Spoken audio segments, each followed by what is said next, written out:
चिराग हूँ यीशु नाम का, जलता हूँ उसकी शान में। मैं चिराग हूँ यीशु नाम का, जलता हूँ उसकी शान। अपने हाथों को उठा के गाओ।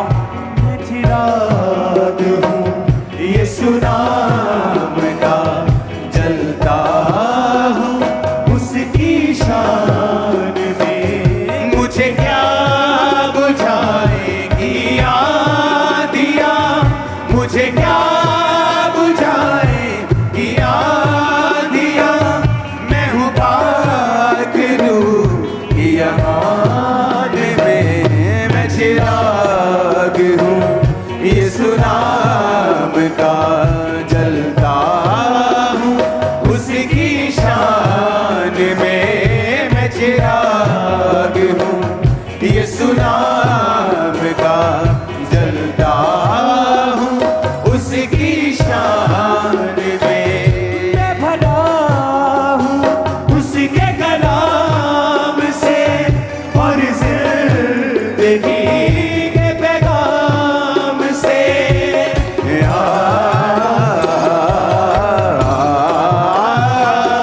मैं भला हूँ उसके कलाम से और जिंदगी के पैगाम से। है ईमान की आग लगी हुई मेरी रूह में, मेरी जान में। है ईमान की आग लगी हुई मेरी रूह में, मेरी जान में। अपने हाथों को उठाओ। आज ईमान की आग आपके अंदर लगे। सारी आत्माएं जो आपके ईमान को रोकती हैं, पीछे रखती, यीशु के नाम में श्रापित हो और चली जाए। वचन कहता है तुम चुने हुए लोग हो, तुम निज प्रजा हो, तुम खास लोग हो, तुम परमेश्वर का याजकों का समाज हो, तुम उसके पवित्र चुने हुए लोग हो। परमेश्वर ने तुम्हें चुना है अपनी महिमा को प्रकट करने के लिए। उठा के बोलो यीशु मसीह के नाम में फिर से। मैं चिराग हूँ यीशु नाम का, जलता हूँ उसकी शान में। मैं चिराग हूँ पहले जैसा करो। यीशु नाम का, जलता हूँ उसकी शान में। मुझे क्या बुझाएगी आँधियाँ, मुझे क्या बुझाएगी आँधियाँ, मैं हूँ पाक रूह की अमान में। मैं चिराग हूँ यीशु नाम का, जलता हूँ उसकी शान में। मैं चिराग हूँ यीशु नाम का, जलता हूँ उसकी शान में। मैं नूर का फर्जंद हूँ, रूहे खुदा की पसंद हूँ।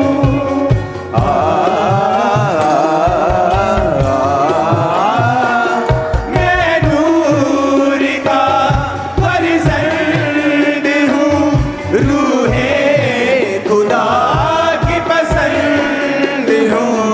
मेरी रोशनी में जन्म लिया आशिकी के मकान में। मेरी रोशनी में जन्म लिया आशिकी के मकान। सब गाएंगे हाथों को उठा के। मुझे क्या बुझाएगी आँधियाँ, मुझे क्या बुझाएगी आँधियाँ, मैं हूँ पाक रूह की अमान में। मैं चिराग हूँ यीशु नाम का, जलता हूँ उसकी शान में। मैं चिराग हूँ यीशु नाम का, जलता हूँ उसकी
चिराग हूँ यीशु नाम का जलता उसकी शान में मैं चिराग हूँ यीशु नाम का जलता उसकी शान में। अपने दिलों पे हाथ रखो। खुदा बाप, इन दिलों पे अपना कब्जा कर, इनके विश्वास को बढ़ा, शैतान का अटैक इनके दिलों से दूर हो जाए, प्रार्थना करने का आत्मा इनकी जिंदगी में उतरे, वचन सुनने का आत्मा इनकी जिंदगी में उतरे, पाप का प्रभाव इनके दिलों से हट जाए खुदावंद, शैतान का प्रभाव इनके दिलों से हट जाए, दलेरी का आत्मा इनके दिलों के अंदर आए खुदावंद, सुसमाचार को सुनाने का आत्मा इनके दिलों के अंदर आए, तेरी शांति इन दिलों पर राज्य करे यीशु मसीह के नाम में। मैं नूर का फर्जंद हूँ, रूहे खुदा की पसंद हूँ, मैं नूर का फर्जंद हूँ, रूहे खुदा की पसंद हूँ, मेरी रोशनी ने जन्म लिया, एक राशती के मकान ने मेरी रोशनी ने जन्म लिया, एक राशती के मकान ने। मुझे क्या बुझाएगी आँधियाँ, मुझे क्या बुझाएगी आँधियाँ, मैं हूँ पाक रूह की अमान में, मैं चिराग हूँ यीशु नाम का जलता उसकी शान। इस वर्शिप के दौरान पवित्र आत्मा के अभिषेक से आप भर रहे हैं, आप उसकी ताकत से भर रहे हैं, उसके अभिषेक से भर रहे हैं। मैं भरा हूँ उसके कलाम से और जिंदगी पैगाम से। फिर से कहो अपने हाथों को उठा के, तुम खाली नहीं हो, याद रखो तुम उसकी जिंदगी के पैगाम से कि यीशु मारा गया, गाड़ा गया और तीसरे दिन मुर्दों में से जी उठा और वो अनंत जीवन देने के लिए आया। तुम जिंदगी के पैगाम से भरे हो, तुम उसके पवित्र कलाम से भरे हो, तुम खाली नहीं हो यीशु के नाम में, तुम भरे हुए हो यीशु मसीह के नाम में। आमीन ऊंचा चाहिए। मैं भरा हूँ उसके कलाम से और जिंदगी के पैगाम से, है ईमान की आग लगी हुई मेरी रूह में, मेरी जान में, है ईमान की आग लगी हुई मेरी रूह में, मेरी जान में। मुझे क्या बुझाएगी आँधियाँ, मुझे क्या बुझाएगी आँधियाँ, मैं हूँ पाक रूह की आवाज़ में, मैं चिराग हूँ यीशु नाम का जलता हूँ उसकी शान में, मैं चिराग अपने हाथों को उठाओ। नाम का जलता हूँ उसकी शान में, मुझे क्या बुझाएगी आँधियाँ, मुझे क्या बुझाएगी आँधियाँ,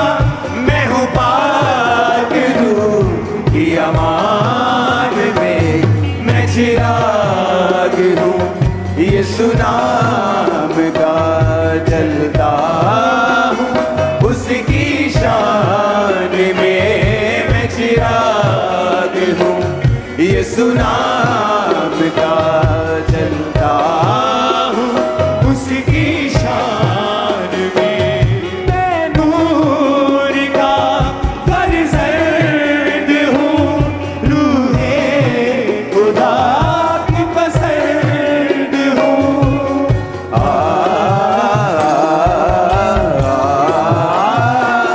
मैं नूर का फर्जंद हूँ, रूहे खुदा की पसंद हूँ।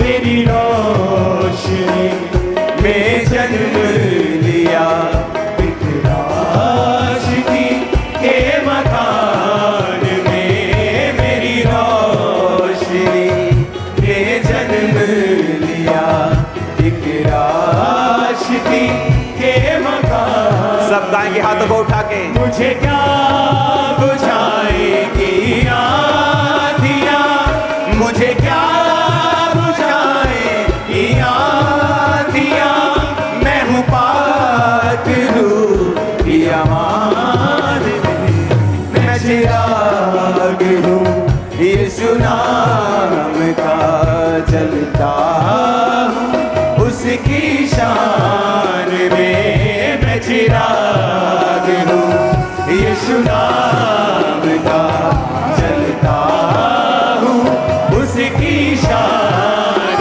में मैं चिराग हूँ यीशु नाम का जलता हूँ, उसकी शान में मैं चिराग हूँ यीशु नाम का जलता हूँ, उसकी शान में मैं चिराग हूँ यीशु नाम का जलता हूँ, उसकी शान में मैं चिराग हूँ यीशु नाम का जलता हूँ, उसकी शान में मैं चिराग हूँ यीशु नाम का जलता हूँ, उसकी शान में मैं चिराग हूँ यीशु नाम का जलता हूँ, उसकी शान में मैं चिराग हूँ यीशु नाम का जलता, उसकी शान में मैं चिराग।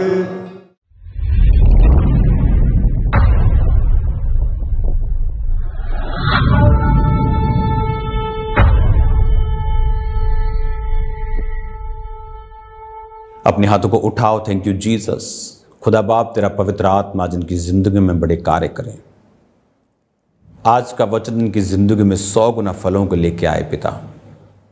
तेरा कलाम इनकी ज़िंदगियों में इनसे बात करे पिता।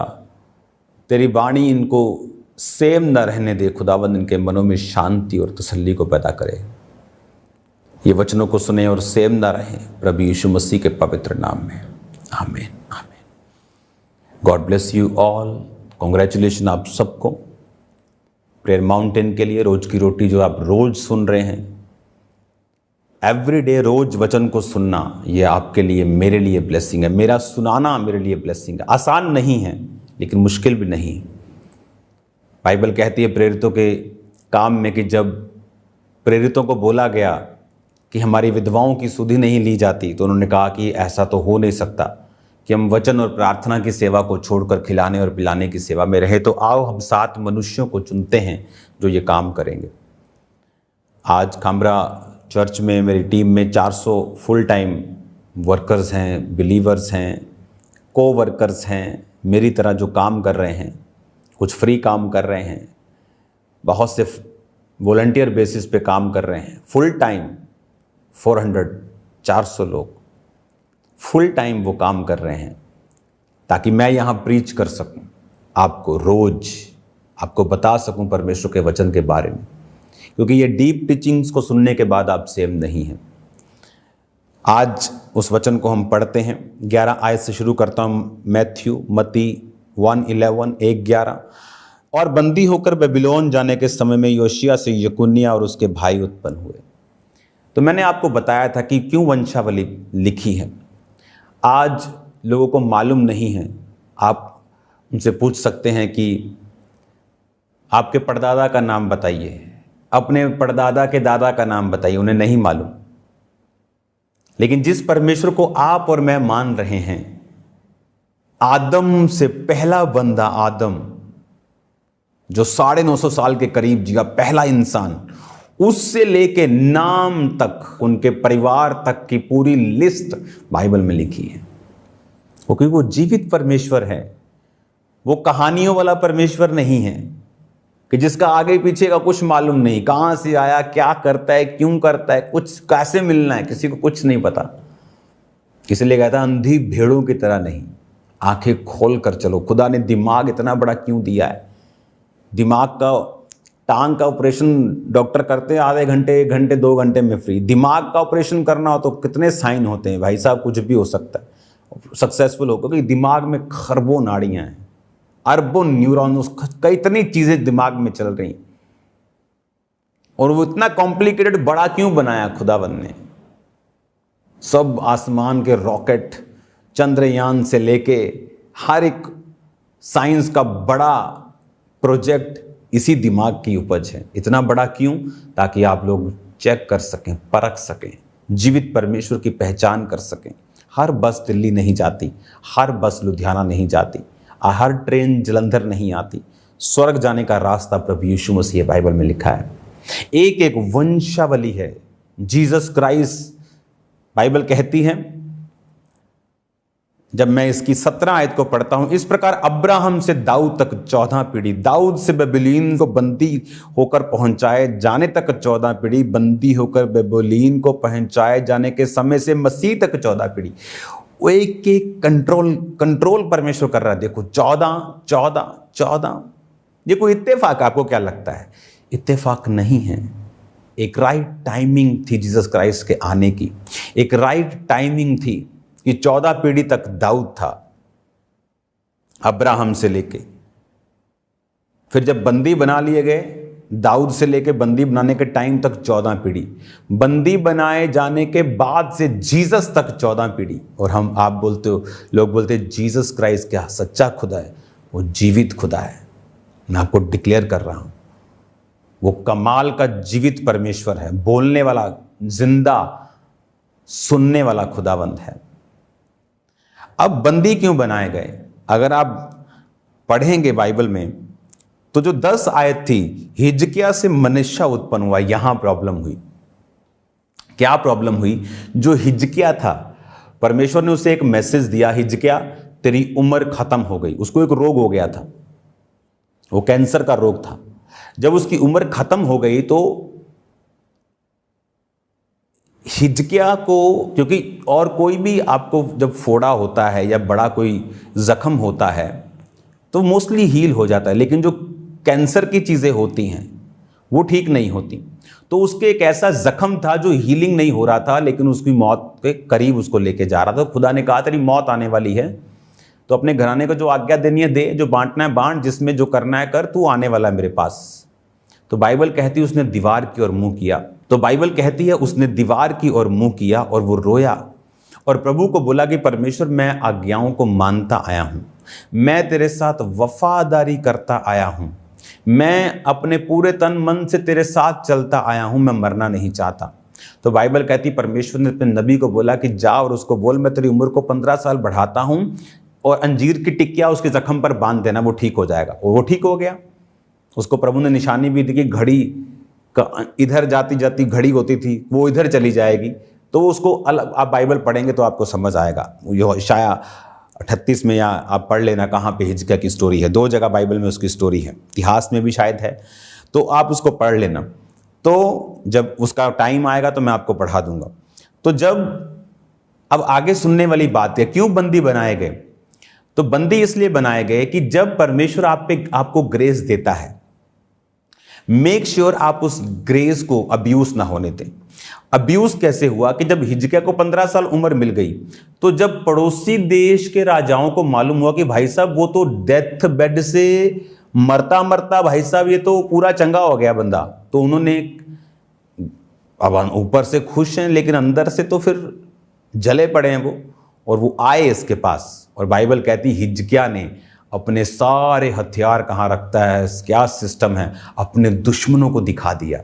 परमेश्वर नाराज हुआ और उसको श्रापित किया। पर हिजकिय्याह इतना मंदबुद्धि था कि उसने उस श्राप को रिवर्स करने की कोशिश नहीं की, क्योंकि प्रभु ने कहा था तेरे वंश के टाइम में ऐसा होगा। उसने कहा ठीक है। और अगर आप बिब्लिकल हिस्ट्री का सबसे वर्स्ट मोमेंट, सबसे खराब, सबसे दुखदायी घटना इस समय तक, बंदी होकर बंदी होने तक, इस समय तक अगर सबसे कोई वर्स्ट घटना घटी है बुरी, तो वो बंदी होना थी। पूरी इज़राइल कौम को बंदी बना लिया गया। सबसे वर्स्ट, आदम के गुनाह के बाद, नूह के सारी फ्लडिंग के बाद, ये वन ऑफ द टॉप सबसे बुरी घटना इज़राइलियों के साथ घटी है। रीजन, क्योंकि जो उसका बेटा था 10 आयत में, हिजकिय्याह से मनश्शे पैदा हुआ। ये जो मनश्शे था ये जड़ था, क्योंकि मनश्शे एक ऐसा राजा हुआ है इज़राइल का जिसने सबसे टॉप और सबसे भयंकर और सबसे खतरनाक पाप इज़राइल से करवाए थे। वो बाल पूजा हो, वो व्यभिचार हो, वो जादू टोना हो, परमेश्वर के खिलाफ चलना हो, सबसे भयंकर जो पाप करवाए थे वो मनश्शे ने करवाए थे। आज प्रभु जब आपको फजल देता है, आप मरने वाले थे, आप डूबने वाले थे, जीसस क्राइस्ट के बारे में मालूम हुआ, आप उसमें आए, आपके नशे छूट गए, आपकी बीमारियां चली गई, खुदावंद ने आपको ब्लेस किया, खुदावंद ने आपको बरकत दी। लेकिन अब जब लंबा समय मिल गया है, ग्रेस पीरियड मिल गया है, खुदा ने दया कर दी है, तो मेक श्योर आप ऐसा कोई काम ना करें कि आप वर्स्ट हिस्ट्री में आपका नाम लिखा जाए। कुछ लोग प्रभु में मर रहे होते थे, प्रभु में आते थे, नशा छोड़ दिया, सेवकाई में आ गए, सेवकाई में आकर गिर गए, सेवकाई में आकर व्यभिचार किया, चर्च में चोरी की, कमीशनबाजियां की। अब उस ग्रेस को जो आप पर थी आपने अब्यूज कर दिया। उसका असर क्या हुआ? मनश्शे जो इसका बेटा पैदा हुआ, उसने भाई साहब, उसने जबरदस्त रीति के साथ खतरनाक काम कर दिया। उसने इतना गंदा इज़राइल में माहौल बना दिया कि परमेश्वर ने उन सभी को बेबीलोन के अधिकार में करके, वो भवन जो दाऊद ने अपने पर्सनल सोना देके बनाया, सब खत्म कर दिया उन्होंने। पूरी महिमा को मिट्टी में मिला दिया। और मनश्शे रॉन्ग होने के बावजूद भी, अगर आप देखेंगे इतिहास की पुस्तक में पढ़ें, बड़ा लंबा उसने राज किया। और लोगों को लगता कि ये तो खुदा के खिलाफ चल रहा है, इतना लंबा राज, खुदा होता तो लंबा राज क्यों कर रहा है?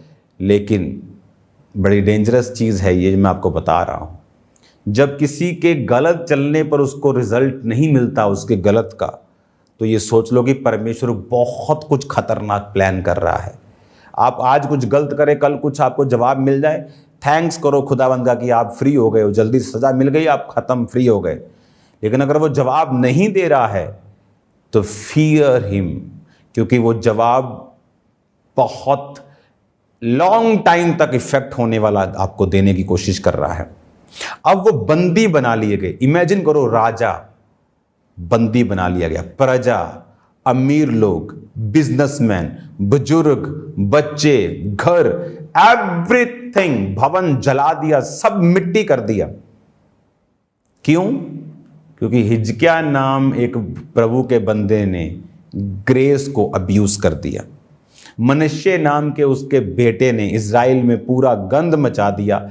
इतना मूर्ति पूजा, इतना गलत काम उन्होंने किए, व्यभिचार से लेके, कि परमेश्वर ने उसको ऐसा जवाब दिया जिसको रिवर्स करने में पीढ़ियां लग गई उनके। उसी के बीच में तो नेहमिया उठा।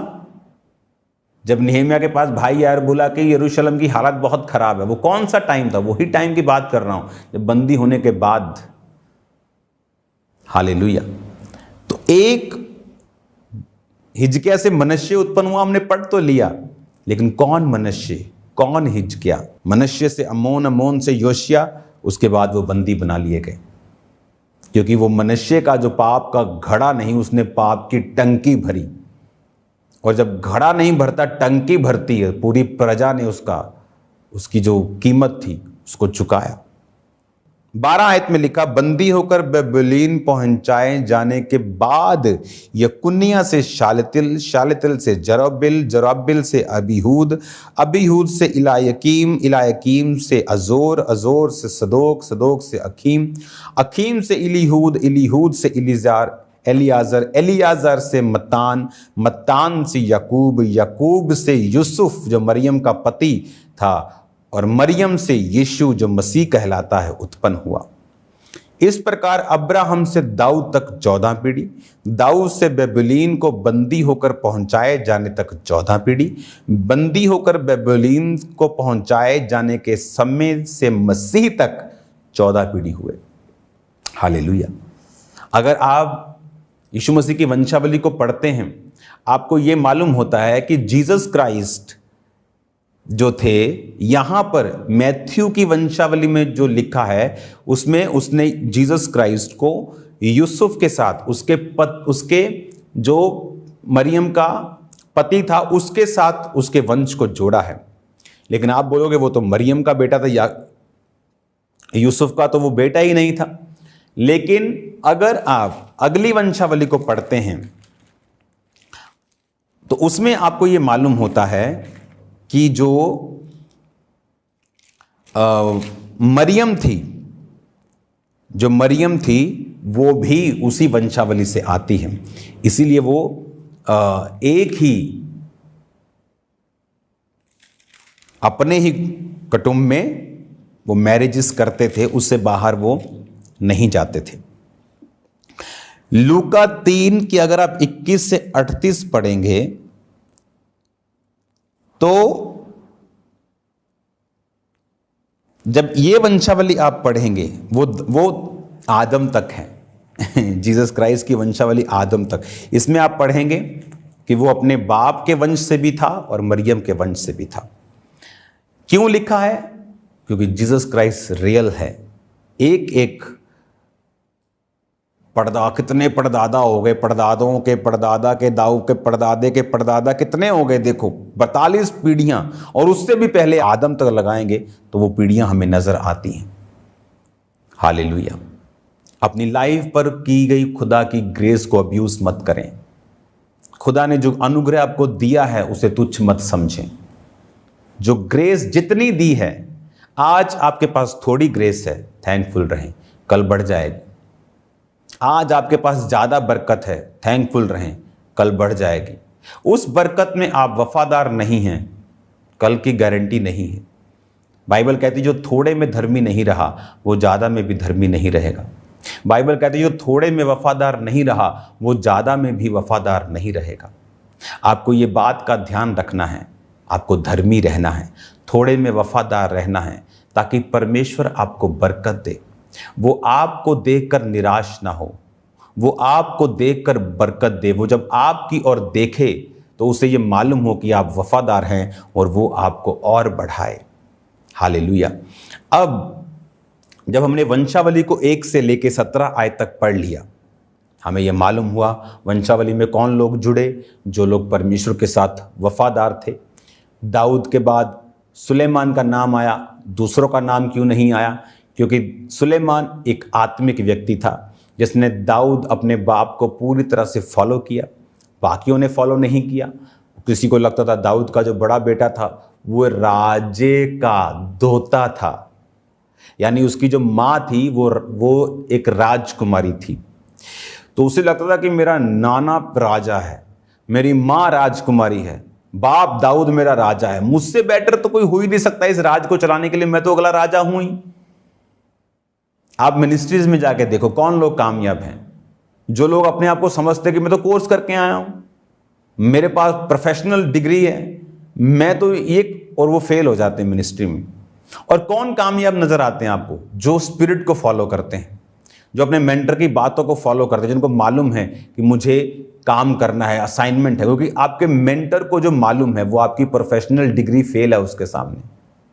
आप जाओ मेरी टीम से बात करो, जो लोग कंस्ट्रक्शन कर रहे हैं, जो लोग काम कर रहे हैं, उनसे बात करो। डिग्रियां होने के बावजूद भी जो फाइनल इंस्ट्रक्शंस परमेश्वर हमें दिखाता है वो मानते हैं, और उन्हें मालूम है कि जो आप बोल रहे हो वाकई बाद में वही चीज काम करती है। हालेलुया। यही चीजें हैं कि जब आप आत्मिक हो जाते हैं, परमेश्वर आपको अपनी बुद्धि देता है, आप में क्राइस्ट की बुद्धि काम करती है। और जब आप इन चीजों को फॉलो करते हैं, आप देखते हैं कौन कामयाब हुए। जो स्पिरिट को फॉलो करने वाले लोग हैं, जो आत्मा को फॉलो करने वाले लोग हैं। एक्सपीरियंस्ड दाऊद का आपने अगर राजा चुनना हो, कौन चुनेंगे? एक आम से,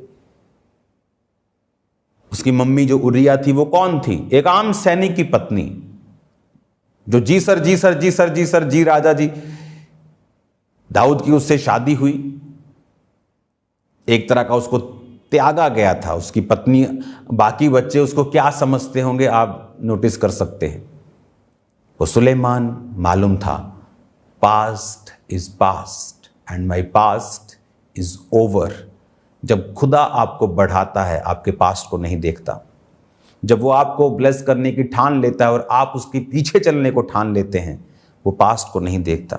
उसने तो लिखा है, क्या तुम नहीं जानते यहोवा ने जगत के निर्बलों को चुन लिया है। परमेश्वर ने जगत के तुच्छों को चुन लिया, क्योंकि तुच्छ ये समझ के प्रभु के पास जाते हैं कि मैं जीरो हूं, और हीरो ये समझ के प्रभु के पास जाते हैं कि मेरे जैसा कोई हीरो ही नहीं। और प्रभु हीरो को जीरो और जीरो को हीरो करता है। हालेलुया। सुलेमान कामयाब क्यों हुआ और वो इस वंशावली में क्यों आया? क्योंकि एक्सपीरियंस मैटर नहीं करता, स्किल्स मैटर नहीं करती। पहले आपकी स्पिरिट, आपकी आत्मिकता, स्पिरिचुअलिटी और आपकी जो फॉलो करने की ताकत है वो फॉलो करती है। हालेलुया। उसने दाऊद को उसकी टेस्टिमनी को फॉलो किया। दाऊद के बाकी भाई फेल हो गए थे, लेकिन दाऊद फेल नहीं हुआ। उसी तरह सुलेमान को मालूम था कि मैं फेल नहीं होऊंगा। बाकी भाई उसके फेल हो गए, लेकिन परमेश्वर की मर्जी सुलेमान पे आई, अगला राजा भी वो बना, और वंशावली में भी सुलेमान का नाम है। क्या आपका नाम जीसस क्राइस्ट की वंशावली में है? क्या जीसस क्राइस्ट आपको एक बेटे और बेटी के रूप में देखते हैं? क्या जब वो आपको देखते हैं, जीसस क्राइस्ट के मन में आपके लिए क्या आता है? क्या आप एक उजाड़ू बेटे की तरह उससे भाग चुके हैं, पाप में अपनी मर्जी कर रहे हैं, उड़ा रहे हैं सब कुछ और अकाल में घूम रहे हैं राइट नाउ? या आप एक ऐसे बेटे के समान हैं जो उसकी आज्ञाओं को मान रहे हैं और खुदावंद कह रहा है, मेरे बेटे सब कुछ तुम्हारा है, जो कुछ तुम देख रहे हो इट्स योर्स, सब कुछ तुम्हारा है, तुम्हारे ही लिए मैंने पैदा किया और तुमने इसे अपनी आज्ञाकारिता से लिया है। हालेलुया। आप किस कैटेगरी में आते हैं? मेक श्योर आप जीसस क्राइस्ट के ईमानदार और वफादार बच्चों की कैटेगरी में आए। आप सेम नहीं हैं यीशु मसीह के सामर्थी नाम में।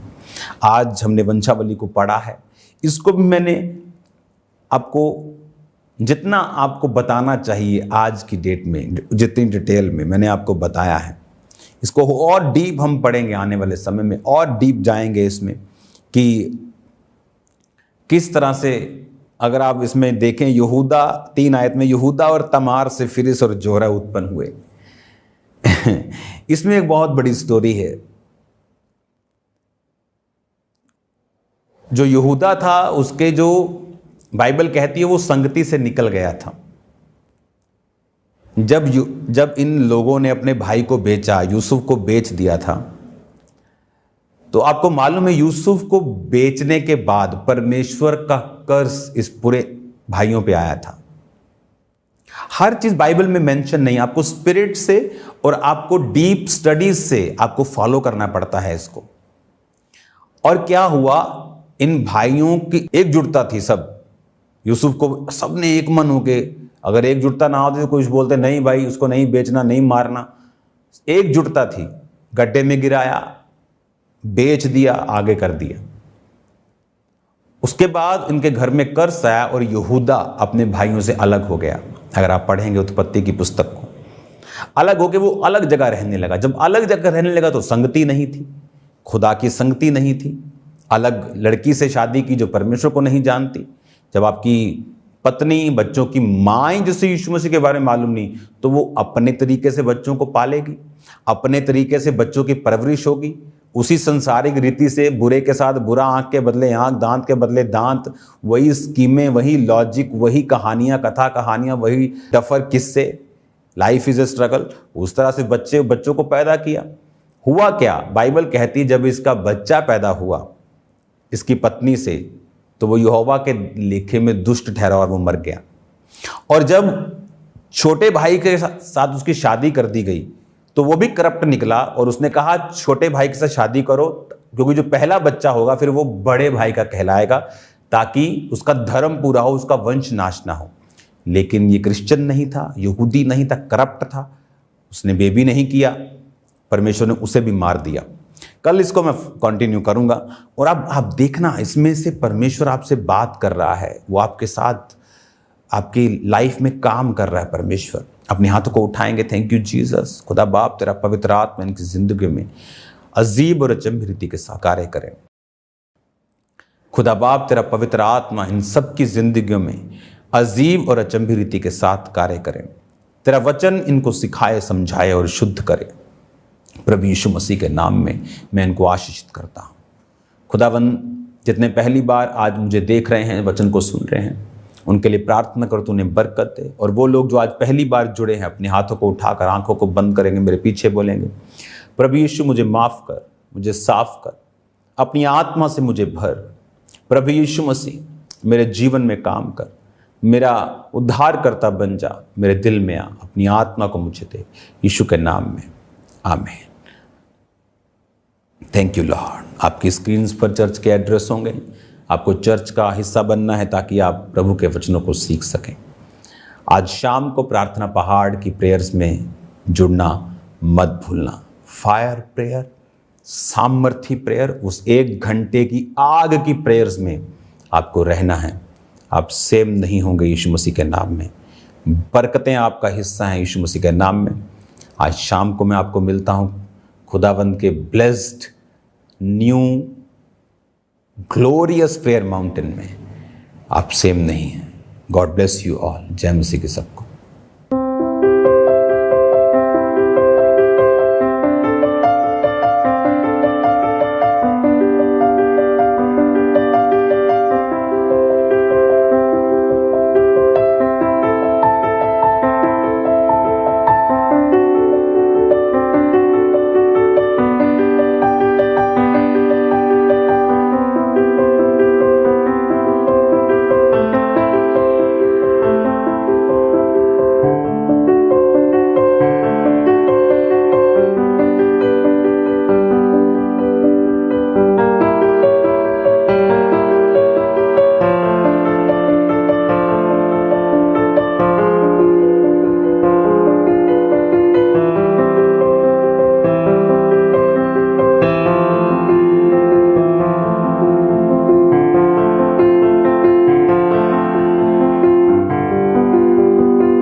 जिस तरह से अभी आपने परमेश्वर के वचन में से गहरे भेदों को सुना, तो अब समय है अपने बीज, अपनी ऑफरिंग को बोने का। तो अपनी ऑफरिंग, अपने टाइथ, अपने सीड को निकालने परमेश्वर के कामों के लिए। और आज अपनी बेस्ट ऑफरिंग को अपने परमेश्वर के कामों के लिए बोना है। और आप माइटी बेन पार्टनरशिप को लेने के लिए जो नीचे 4 नंबर दिए गए, इनके ऊपर कॉल करके इन्फॉर्मेशन ले सकते हैं। आप टीवी मिनिस्ट्री, इवेंजलिज्म पार्टनरशिप यानी सुसमाचार के कामों में भी अपनी ऑफरिंग को, अपने सीड को डाल सकते हैं। अपने सीड को जरूर बोएं ताकि ज़्यादा से ज़्यादा लोगों तक परमेश्वर के वचन को, सुसमाचार को पहुंचाया जाए। तो आज आपने बेस्ट ऑफरिंग को बोना है परमेश्वर के कामों के लिए। और इन तीनों पार्टनरशिप को आपने जरूर लेना है ताकि जो काम परमेश्वर ने शुरू किया है, आप उसमें अपने हिस्से को, अपने योगदान को डाल सकें। और आप पूरे भारत से, पूरे इंडिया से बैंक अकाउंट्स के जरिए अपनी ऑफरिंग को, अपने सीड को चर्च के अकाउंट में भेज सकते हैं, जैसे कि ICICI बैंक और HDFC बैंक। इन दोनों बैंक अकाउंट्स की डिटेल को आप नोट कर लें। आप RTGS करके, नेफ्ट करके, IMPS के जरिए अपनी ऑफरिंग को, अपने सीड को आप पूरे भारत से, पूरे इंडिया से आप चर्च के अकाउंट्स में अपनी ऑफरिंग को, अपने सीड को, अपने टाइथ को सेंड करते जाएं। और भी बहुत सारे माध्यम है, जैसे कि ऑनलाइन मीडियम लोग इस्तेमाल करते हैं, जैसे कि मोबाइल एप्लीकेशंस हैं। आप गूगल पे, GPay के जरिए अपनी ऑफरिंग को भेज सकते हैं। ICICI बैंक, उसका QR कोड आपके टीवी स्क्रीन के ऊपर आप देख रहे होंगे। इस QR कोड को आप अपने मोबाइल फोन से स्कैन करें। यदि आप किसी भी तरह का मोबाइल एप्लीकेशन इस्तेमाल करते हैं, वो चाहे गूगल पे है, चाहे फोन पे है, चाहे भारत पे है, चाहे पेटीएम है, चाहे इसके अलावा भी कोई अदर एप्लीकेशन है, तो आप ICICI बैंक और HDFC बैंक के QR कोड को अपने मोबाइल फोन के जरिए स्कैन करके ऑनलाइन तरीके से इजीली अपनी ऑफरिंग को, अपने सीड को आप चर्च के अकाउंट में भेज सकते हैं। और आप में से जो लोग फॉरेन से, विदेश से आपने ऑनलाइन इस मीटिंग को अटेंड किया है, आपने परमेश्वर के दास के द्वारा परमेश्वर के वचन को सुना है, तो आप भी अपनी ऑफरिंग को, अपने सीड को भेजने के लिए जो आपके टीवी स्क्रीन के ऊपर 3 कॉन्टेक्ट नंबर दिखाए जा रहे हैं, इन तीनों में से किसी भी नंबर के ऊपर किसी भी समय आप कॉल कर सकते हैं। अपनी ऑफरिंग, अपने सीड, अपने टाइथ को भेजने के प्रति यदि कोई भी आप इन्फॉर्मेशन लेना चाहते हैं, तो आप एनी टाइम, एनी डे आप इन नंबर्स के ऊपर कॉल करके, व्हाट्सएप करके आप इन्फॉर्मेशन को, जानकारी को ले सकते हैं। और टीम आपको गाइड करेगी कि आपने कैसे अपनी ऑफरिंग को, अपने सीड को भेजना है। और हमारा विश्वास है कि इन टीचिंग्स को जो आप परमेश्वर के दास के द्वारा अब सुन रहे हैं, आपका जीवन, आपका परिवार कभी सेम नहीं रहेगा। तो आप लगातार परमेश्वर की जीवित हजूरी के साथ बने रहें और लगातार इस मीटिंग को, इस प्रोग्राम को आपने अटेंड करते जाना है, ताकि परमेश्वर आपको ब्लेस करे, आपको आशीषित करे। सबको जय मसीह की। आप हमारे YouTube चैनल को सब्सक्राइब कर लें और नोटिफिकेशन बेल को ऑन कर लें, ताकि जब परमेश्वर के दास परमेश्वर के वचन को लेके हमारे बीच में आए, तो आप उन मीटिंग्स को, उन प्रार्थनाओं को सबसे पहले और समय पर सुन सकें।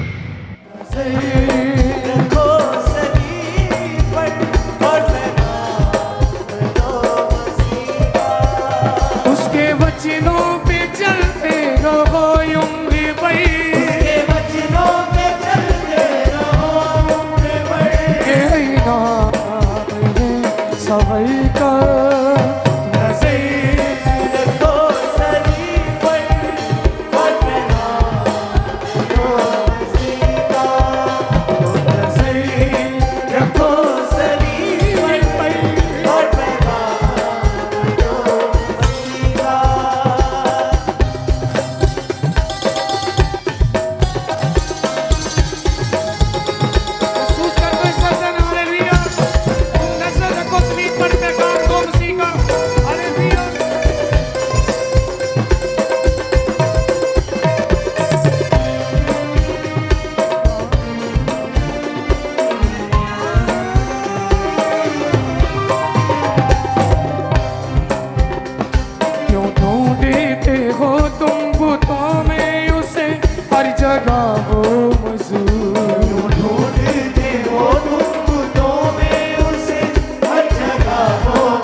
करुणा को याद करो, वो हमारा हुजूर।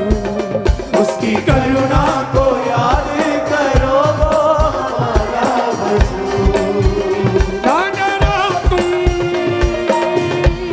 किसी भी बाबा से, ना डरो तुम किसी भी बला से, वो शहंशाह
पूरी करो। जिसने मुर्दे जिलाए, जिसने लंगड़े जिलाए,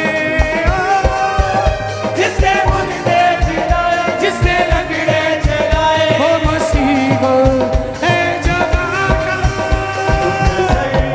रखो सलीब पे और पैगाम दो मसीह का। रखो सलीब पे और पैगाम दो। हालेलुया। रखो सलीब